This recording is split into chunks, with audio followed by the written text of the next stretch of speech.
आप कह रहे हो कि मेरे इसी गर्भ से एक बेटा पैदा होगा, मगर ये सत्य कैसे हो सकता है? जो समय गुजर गया वो वापस कैसे आएगा? मेरी क्या हालत बनी है इन 6 महीनों में, आपको कैसे बताऊं? कि जो बीत गए हैं वो जमाने नहीं आते, जो बीत गए हैं जमाने नहीं आते।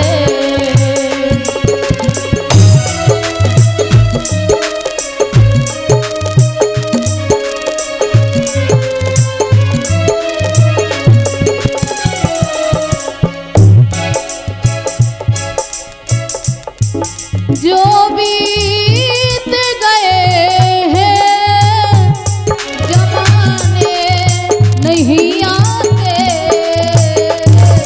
जो बीत गए हैं जमाने नहीं आते, आते हैं आते हैं आते हैं नए लोग, पुराने नहीं आते, आते हैं नए लोग, पुराने नहीं आते, जो बीत गए हैं ज़माने नहीं आते।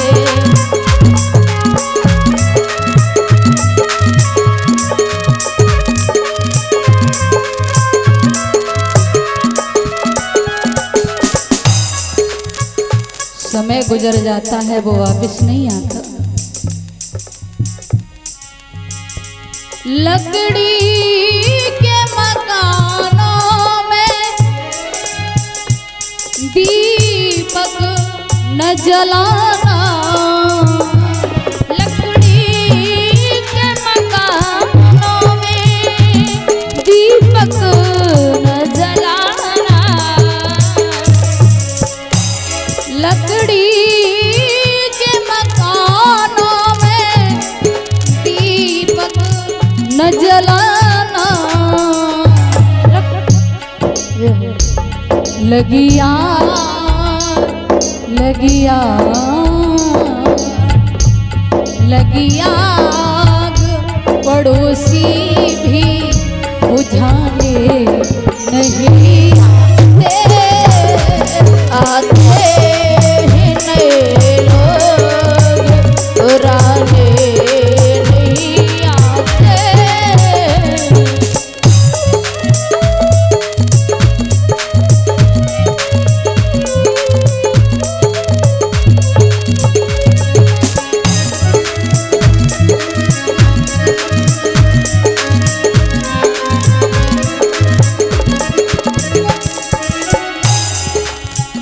कभी भी लकड़ी के मकानों में दीपक नहीं जलाना चाहिए। किसी के घर में आग लग जाए तो बुझाने की कोशिश कोई नहीं करता, उसमें घी डालने सब आ जाते हैं। और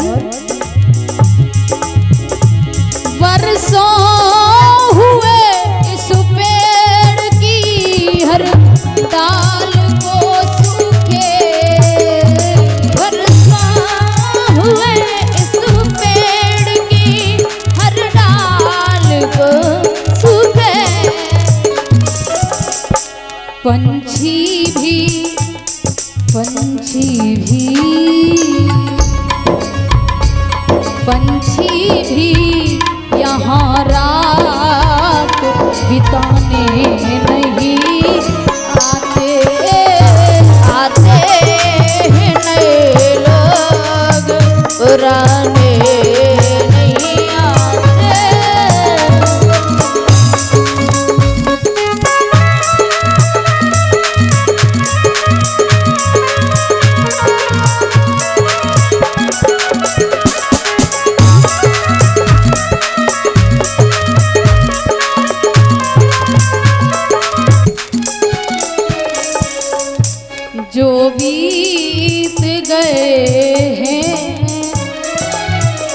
जमाने नहीं आते, आते हैं नए लोग, पुराने नहीं आते।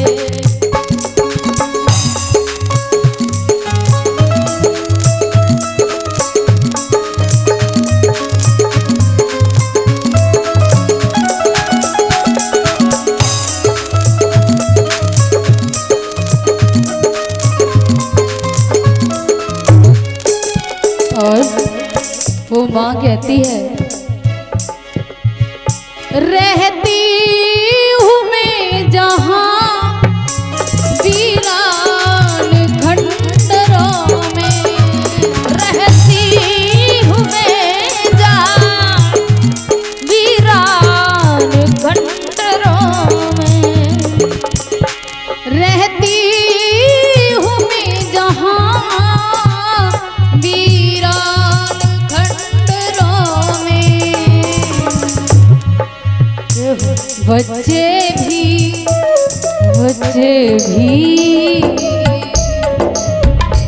बच्चे भी वहाँ शोर मचाने नहीं आते हैं नए लोग, पुराने नहीं आते।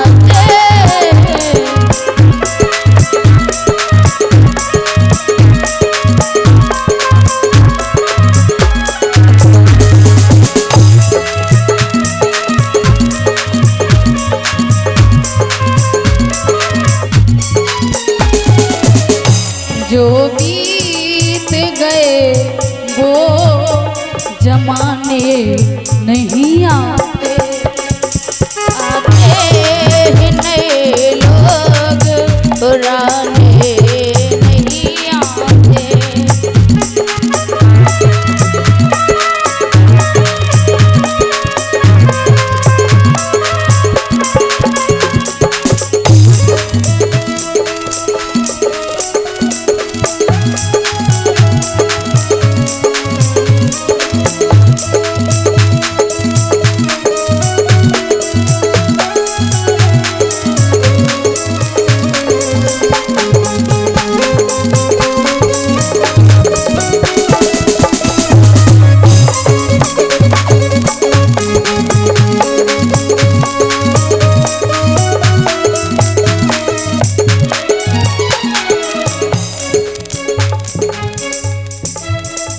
जो बीत गए हैं जमाने नहीं आते। मैया सुनीति बाबा नारद से कहती है, बाबा 6 महीने गुजर गए दासी का जीवन जीते जीते, प्राणों को त्यागने को इस वन में आई हो और आप कह रहे हो कि मेरे गर्भ से एक भगवान का भक्त जन्म लेगा, क्या ये सत्य है? देवर्षि नारद कहते हैं, बेटी घर वापस लौट जाओ और देखना आपके इसी गर्भ से एक ऐसा बेटा पैदा होगा, ऐसा पुत्र जन्म लेगा जो देखना छोटी सी अल्प आयु में भगवान की इतनी तपस्या करेगा, इतना भजन करेगा कि भगवान को स्वयं इसे दर्शन देने को आना होगा और आपके अपने परिवार वालों के जीवन को धन्य बनाएगा। मैया सुनीति ने बाबा के शब्द सुने, मन में बड़ी प्रसन्न हुई, लौट करके अपने घर आ गई। अब तो मैया सारी सारी रात गुजर जाती है कि वो दिन कब आएगा, मेरे भी गर्भ से एक पुत्र पैदा होगा और मैं भी अपनी सारी ममता उस बेटे पर लुटाऊंगी। और हर माँ यही चाहती है, हर माँ यही चाहती है कि मेरे घर में एक ऐसा आज्ञाकारी भगवान का भक्त पैदा हो जो मेरे जीवन को धन्य बनाए और मेरे नाम को आगे बढ़ाए। और ऐसा होना भी चाहिए। घर में 4 पुत्र हों और चारों के चारों किसी काम के ना हो तो उस माँ का माँ बनना व्यर्थ है। एक बेटा हो और वो अगर सपूत निकल जाए तो माँ का जीवन धन्य हो जाता है, और 4 पुत्र हो, चारों के चारों कपूत निकल जाए तो उस माँ का जीवन व्यर्थ है। एक माँ भगवान से हमेशा प्रार्थना करती है, प्रभु मुझे अगर पुत्र दो तो श्री राम, लक्ष्मण, भरत, शत्रुघ्न, श्रवण कुमार जैसा पुत्र देना। एक आज्ञाकारी बेटा हो जो हमेशा मेरी आज्ञा माने, अपने माता पिता की सेवा करे, क्योंकि सबसे बड़ा धर्म और कर्म यही होता है, अपने माँ बाप की सेवा करो। इससे बड़े कोई देवी देवता नहीं होते। कहीं भी घूम आओ, तीर्थ यात्रा में जाओ, चारों धाम की यात्रा करो, अगर घर में बूढ़े बूढ़े माता पिता दुखी हैं तो वो चारों धाम की यात्रा तुम्हारे किसी काम की नहीं है। अगर सच में कल्याण करना है, उद्धार करना है जीवन का, तो माता पिता की सेवा करनी चाहिए। एक माँ हमेशा भगवान से प्रार्थना करती है और कहती है, प्रभु मुझे पुत्र कर दो तो कैसा देने। कि माँ की ममता माँ से मांगे, मुझे पुत्र मिले श्रवण की तरह, और भाभी मांगे देवर लक्ष्मण की तरह। भाभी मांगे देवर लक्ष्मण की तरह, भाभी मांगे देवर लक्ष्मण की तरह।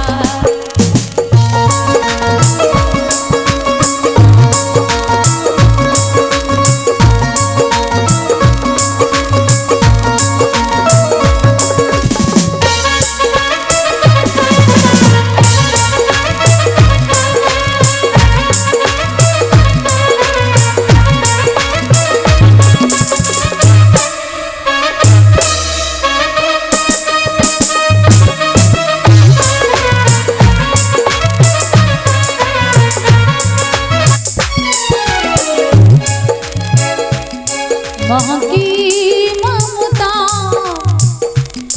माँ से मांगे, मुझे पुत्र मिले श्रवण की तरह, और भाभी मांगे देवर लक्ष्मण की तरह, और भाभी मांगे देवर लक्ष्मण की तरह, और भाभी मांगे देवर लक्ष्मण की तरह, भाभी मांगे देवर लक्ष्मण की तरह।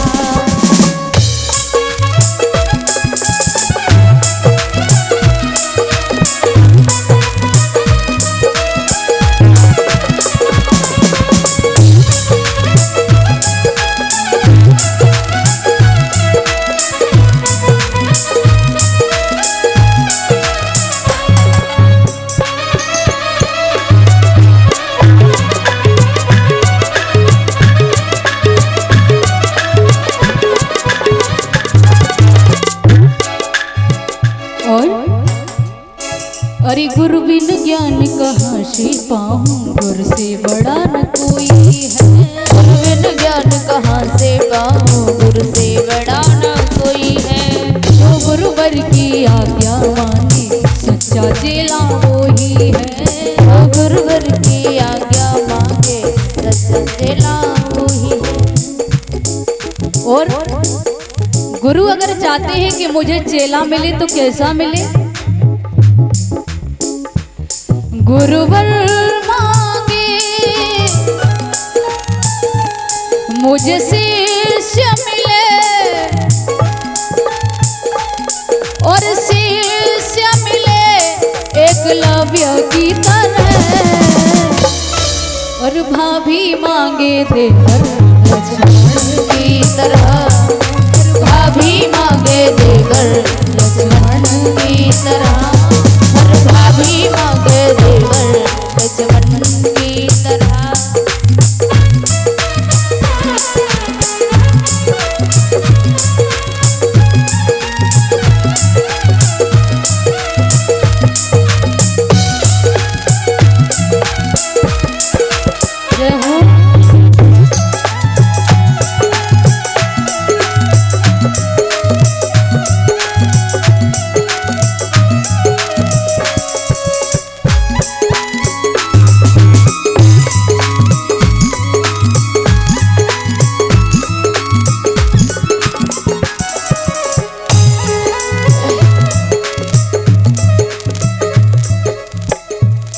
गुरुदेव चाहते हैं कि अगर मेरा कोई शिष्य हो, मुझे चेला मिले तो एकलव्य की तरह, जिसने गुरु के कहने पर अपना अंगूठा भी दान कर दिया।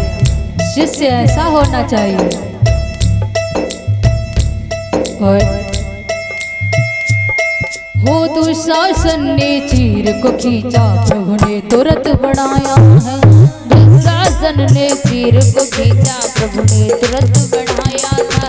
हो दुशासन ने चीर को खींचा, प्रभु ने तुरंत बढ़ाया था। दुशासन ने चीर को खींचा, प्रभु ने तुरंत बढ़ाया था। भरी सभा में श्री कृष्ण ने भाई का फर्ज निभाया। भरी सभा में श्री कृष्ण ने भाई का फर्ज निभाया था।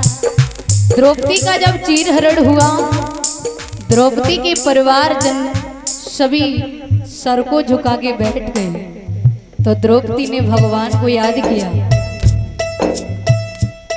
कहते हैं जिस रूप में, जिस भाव से भगवान को आप बुलाओगे, उसी भाव से भगवान प्रकट होंगे।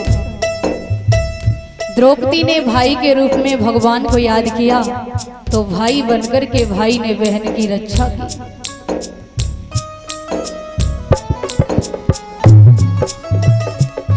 हो दुशासन ने चीर को खींचा, प्रभु ने तुरंत बढ़ाया। दुशासन ने चीर को खींचा, प्रभु ने तुरंत बढ़ाया था। भरी सभा में श्री कृष्ण ने भाई का फर्ज निभाया था। भरी सभा में श्री कृष्ण ने भाई का फर्ज निभाया था।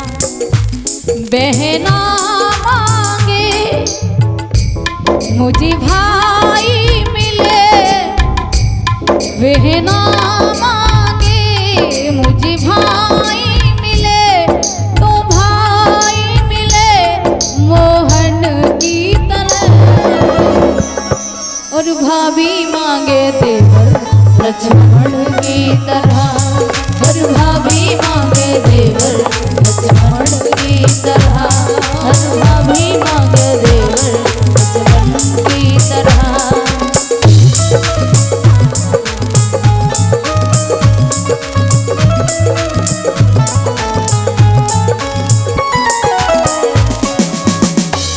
माँ की ममता माँ से मांगे, मुझे पुत्र मिले श्रवण की तरह। और भाभी मांगे देवर लक्ष्मण की तरह। और भाभी मांगे देवर लक्ष्मण की तरह। और भाभी मांगे देवर लक्ष्मण की तरह।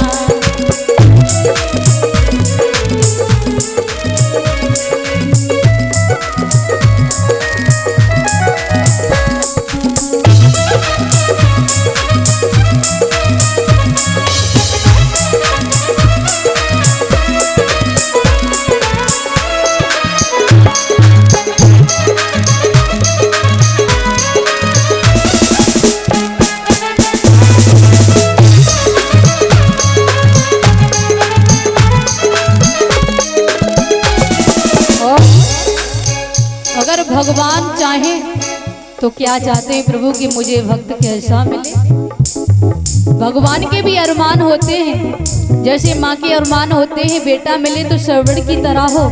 भाभी के अरमान होते हैं कि देवर हो तो लक्ष्मण की तरह हो। गुरु के अरमान होते हैं कि चेला हो तो एकलव्य अर्जुन की तरह हो। वैसे ही एक बहन के अरमान होते हैं कि भाई हो तो मोहन की तरह हो। वैसे ही भगवान के भी अरमान होते हैं कि अगर भक्त हो तो कैसा हो। अरे सीता जी ने माला दी थी, उसको तोड़ गिराया था। सीता जी ने माला दी थी, उसको तोड़ गिराया था। सीता जी ने माला दी थी, उसको तोड़ गिराया था। सीता जी ने माला दी थी, उसको तोड़ गिराया था। भरी सभा में हनुमान ने सीना चीर दिखाया था। भरी सभा में हनुमान ने सीना चीर दिखाया था। सीता माँ ने हनुमान जी को माला दी, मड़वाई। हनुमान जी को लगाइए तो मोती हैं, तोड़ तोड़ के मोती को बिखेर दिया। लोग हंसने लगे। सच में किसी ने कहा है कि बंदर अदरक का स्वाद क्या जाना। तो हनुमान जी कहते हैं मुझे माला नहीं चाहिए, मुझे तो बस भगवान की सेवा चाहिए, भगवान के चरण चाहिए, मुझे माला से मतलब नहीं है। और मेरे तो तन तन में रोम रोम में भगवान श्री राम बसते हैं। और बीच सभा में हनुमान जी ने अपना सीना चीर के श्री राम जानकी के दर्शन करा दिए। बोलिए श्री हनुमान बाबा की जय हो। और भरी सभा में हनुमान ने सीना चीर दिखाया था। भरी सभा में हनुमान ने सीना चीर दिखाया था।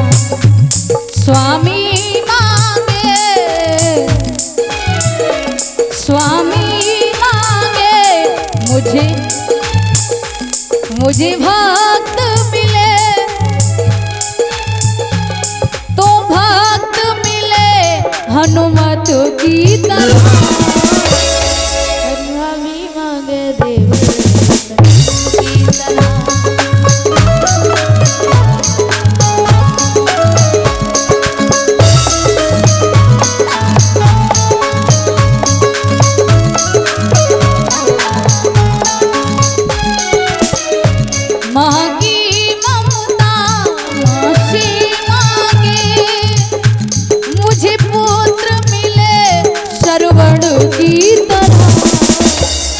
और भाभी मांगे देवर, और भाभी मांगे देवर लक्ष्मण की तरह। और भाभी मांगे देवर लक्ष्मण की तरह।